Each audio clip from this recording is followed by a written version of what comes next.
যাও। আচ্ছা তাহলে তুই থাক। এই তুমি দরজাটা লাগাও তো। জানি না কপালে কি আছে। আল্লাহ তুমি আমারে রক্ষা করো, ইজ্জতের মালিক তুমি আল্লাহ।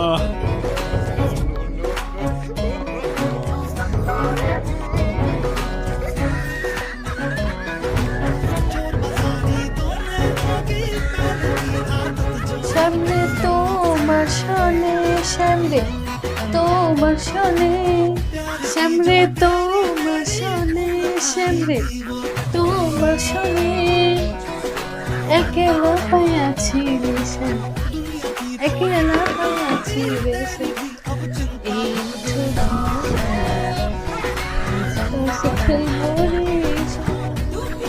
না কলি, তুমি আমার নিয়ে আর কোনো খেলা খেলো না, আমার সাথে এরকম করো না, তোমার আল্লাহর দোহাই লাগে। দুলা ভাই আপনি তো বল করার আগে আউট হয়ে গেলেন, অন্তত 6 মারার চেষ্টা তো করুন। দেখো কলি, আমার সাইড সোয়াই কিছু মারার দরকার নেই, তুমি আমার চরিত্র নষ্ট করো না। আমি তো আপনার চরিত্র নষ্ট করবো না, আমি খনন করবো। কলি